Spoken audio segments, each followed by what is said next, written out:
اسی حکایات کے سلسلہ کو جاری رکھتے ہوئے میں ایک اور حکایت آپ کے سامنے پیش کرنا چاہتا ہوں. جیسے کہ میں اکثر کہتا ہوں کہ حکایت میں ہدایت ہے. کیا بات ہے سر. ان چھوٹی چھوٹی کہانیوں میں حکمت کی گہری باتیں ہیں. اور جیسے میں پہلے بھی فرمایا کہ اگر ہم ان حکایات کو کلام الہی کے آئینے میں دیکھیں تو زندگی کی حقیقت واضح ہو جاتی ہے. اور ایسی ایک اور حکایت ہے. پرانے زمانے کی بات تھی کہ ایک بادشاہ سلامت تھے جن کو اپنا ایک غلام بڑا عزیز تھا. اپنے اس غلام سے وہ بے پناہ محبت کرتے تھے کیونکہ اس غلام کی کچھ خوبیاں تھیں جو ان بادشاہ سلامت کو بھا گئیں. بادشاہ سلامت جب کبھی فارغ ہوتے باقاعدہ اس کو بلوایا جاتا, اس کے ساتھ وقت بتایا جاتا, خلوت میں اس سے باتیں کرتے, اس سے مشورے کرتے.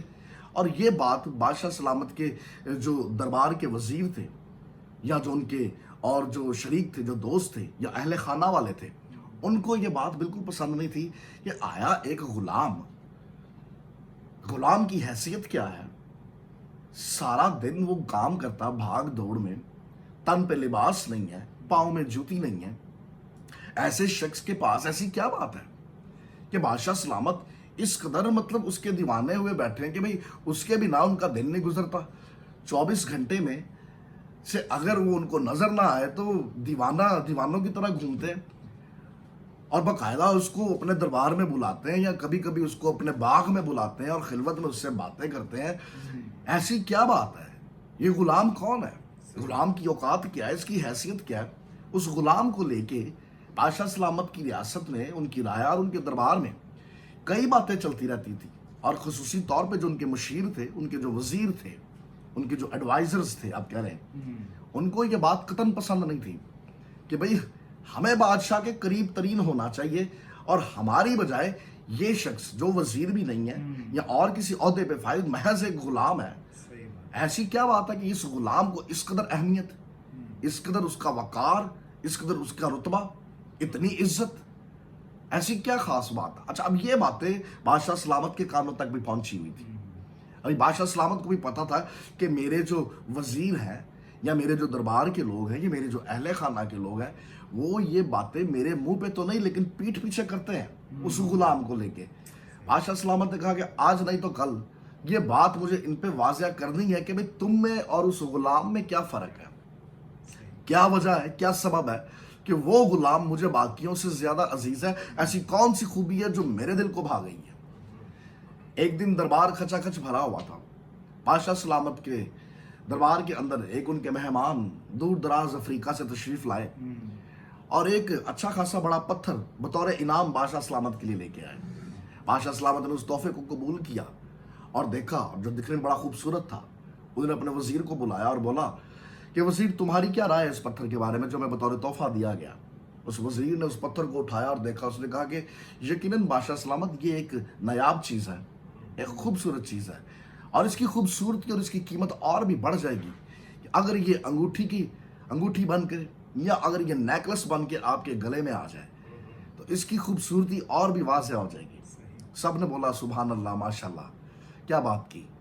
لیکن بادشاہ سلامت ابھی مطمئن نہیں ہوئے. انہوں نے اپنے ایک اور وزیر کو بلایا اور دوسرے وزیر کی رائے بھی کچھ ایسی ہی تھی, لیکن بادشاہ سلامت ابھی بھی مطمئن نہیں ہوئے. بادشاہ سلامت نے کہا کہ وزیر خزانہ کو بلایا جائے. وزیر خزانہ صاحب آیا. انہوں نے کہا کہ بادشاہ سلامت یہ پتھر واقعی جیسے سب نے فرمایا بیش قیمتی پتھر ہے. اگر آپ اس پتھر کو بیچ دیں گے تو 1 مہینے تک آپ 3 وقت کا کھانا ایک پورے شہر کو کھلا سکتے ہیں. مطلب یہ اتنی قیمت کا پتھر ہے. بادشاہ سلامت نے کہا کہ اچھا, اگر یہ واقعی اتنا قیمتی ہے تو تمہاری کیا رائے ہے, اس کے ساتھ کیا ہونا چاہیے؟ اس کا بادشاہ سلامت کیا ہونا چاہیے, یا تو یہ آپ کے گلے کی زینت بن جائے یا تو اس کو شاہی خزانے میں جمع کر دیا جائے. بادشاہ سلامت نے کہا کہ نہیں, ایسا نہیں ہو سکتا, میں نے کچھ اور سوچا اس پتھر کے لیے. انہوں نے کہا بادشاہ سلامت آپ فرمائیے, آپ کیا رائے رکھتے ہیں؟ میں چاہتا ہوں کہ اس کو توڑ دیا جائے. وزیر خزانہ نے کہا کہ نہیں بادشاہ سلامت, یہ ظلم نہ کیجیے. میری رائے یہ ہے کہ اگر آپ اس کو نیکلس نہیں بنانا چاہتے تو اس کو خزانے میں جمع کر دیں, یہ آج نہیں تو کل آپ کے کام آئے گا, یہ بہت ہی بیش قیمتی پتھر ہے. بادشاہ سلامت نے اس پتھر کو لے کے دوسرے وزیر کو دیا. انہوں نے کہا کہ اس کو توڑ دو, میری رائے یہ ہے. انہوں نے بولا بادشاہ سلامت نہیں, جناب وزیر نے جو فرمایا وہ بالکل بجا اور ہم اس سے متفق ہیں.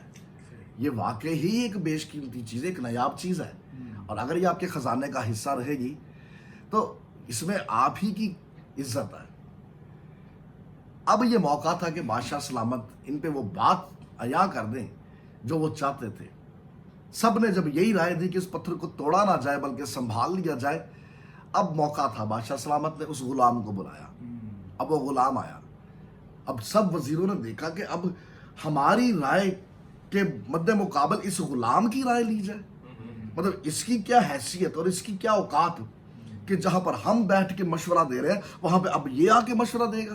سب نے چہرے بگاڑے اور عجیب عجیب نگاہوں سے اس غلام کو دیکھا۔ وہ غلام بیچارہ جس کے تن پہ لباس نہیں تھا، پاؤں میں جوتی نہیں تھی، وہ غلام سر جھکائے بادشاہ کے سامنے کھڑا کر دیا گیا۔ اس غلام کو بادشاہ سلامت نے فرمایا کہ گردن نہ جھکا، اوپر دیکھ۔ اس نے کہا جی سرکار۔ اس نے کہا یہ پتھر ہے۔ اس نے کہا سرکار میری اتنی اوقات نہیں کہ میں اس پتھر کو ہاتھ میں بھی پکڑوں۔ اس نے کہا میں حکم دے رہا ہوں تو اس کو پتھر کو پکڑ۔ اس نے پتھر کو پکڑا۔ اس نے کہا میرا دوسرا حکم یہ کہ اس پتھر کو توڑ دے۔ اس نے جیسے یہ سنا، اس نے ایک طرف سے ایک بڑا پتھر لیا، ایک بڑا ہتھوڑا لیا یا کوئی اور وزنی چیز کہہ لیجیے لی، اور اس پتھر کو نیچے رکھ کے اس کے اوپر زور سے دے ماری اور وہ پتھر چکنا چور ہو گیا۔ جیسے وہ پتھر چکنا چور ہوا، سب درباری کھڑے ہو گئے۔ وزیر خزانہ کھڑا ہو گیا، باقی وزیر جن کا مشورہ یہ تھا کہ اس کو شاہی خزانے میں جمع، سب کے سب کھڑے ہو گئے۔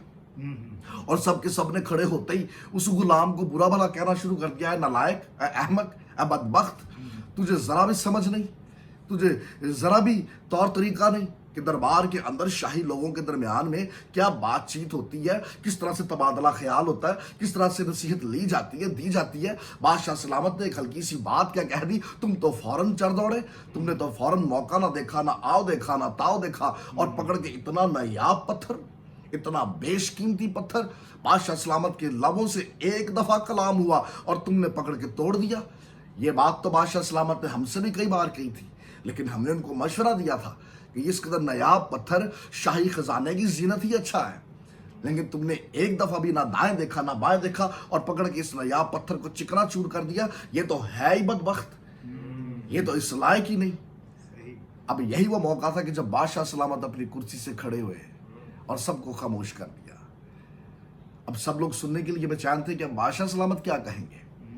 بادشاہ سلامت نے فرمایا کہ تم لوگ یہی جاننا چاہتے تھے نا کہ یہ غلام مجھے اتنا عزیز کیوں ہے، اس میں اور تم لوگوں میں فرق کیوں ہے، اس کی ایسی کون سی چیز ہے جو میرے دل کو بھاگی، تو وہ یہی ہے جب میرے لبوں سے کلام نکلا تو تم نے اس کلام کو نہ سنا بلکہ تم نے اس پتھر کو دیکھا جو تمہاری نظر میں نایاب تھا، بیش قیمتی تھا، لیکن اس شخص نے جب میرے لبوں سے کلام نکلتا دیکھا تو اس کی نظر میں جو سب سے بیش قیمتی تھا وہ پتھر نہیں بلکہ میرے لبوں سے نکلا ہوا کلام تھا۔ کیا بات ہے، کیا بات اس کی نگاہ میں میرے کلام سے بڑھ کے اور کچھ نہیں ہے۔ اس کے نظر میں میرے کلام کے سامنے ہر چیز جو ہے وہ بے قدر ہے، کوئی اہمیت نہیں ہے۔ اس کی زندگی میں میرا کلام سب سے زیادہ اہمیت رکھتا ہے۔ اور جب وزیروں نے، درباریوں نے اور حواریوں نے اور باقی سب جو اہل خانہ کے لوگ اس دربار میں تھے، جب ان سب نے یہ بات سنی، سب کے سب لوگ شرم سے کھڑے رہے، سر جھکا دیے، اور اس دن کے بعد سے کبھی پھر کسی نے اس غلام کو لے کے بادشاہ کے لیے کوئی بات نہ کی۔ میں جب اس حقائق پہ غور کرتا ہوں، یہ حقائق آپ کے لیے اور میرے لیے بھی ہے۔ سوال یہ ہے کہ ہمارے اوپر بھی ایک بادشاہ ہے، کیا بات ہے، وہ ذات الہی ہے۔ اس کا کلام میری اور آپ کی زندگی میں کس قدر اہمیت رکھتا ہے۔ جو اس کے کلام کو اہمیت دیتا وہ اس کے دل کے نزدیک ہے۔ کیا بات ہے، جو اس کے کلام کو عزیز رکھتا ہے وہ آسمانی بادشاہ اس کو عزیز رکھتا ہے۔ بہت خوب۔ لیکن جو دنیا کی چیزوں کو اہمیت دیتا ہے اس شخص کی، اس بادشاہ کے نزدیک بھی کوئی اہمیت نہیں ہے۔ کیا بات ہے، یہ غلام اس لیے بادشاہ کو ہر دل عزیز تھا کیونکہ اس غلام کے نزدیک بادشاہ کا قول دنیا کی ہر چیز سے بڑھ گیا تھا۔ آپ بھی اس ذات کے ہر دل عزیز ہو جاؤ گے اگر آپ کی زندگی میں اس کا قول دنیا کی ہر چیز سے بڑھ کر ہے۔ کیا بات ہے، بہت خوب، بہت خوب سر۔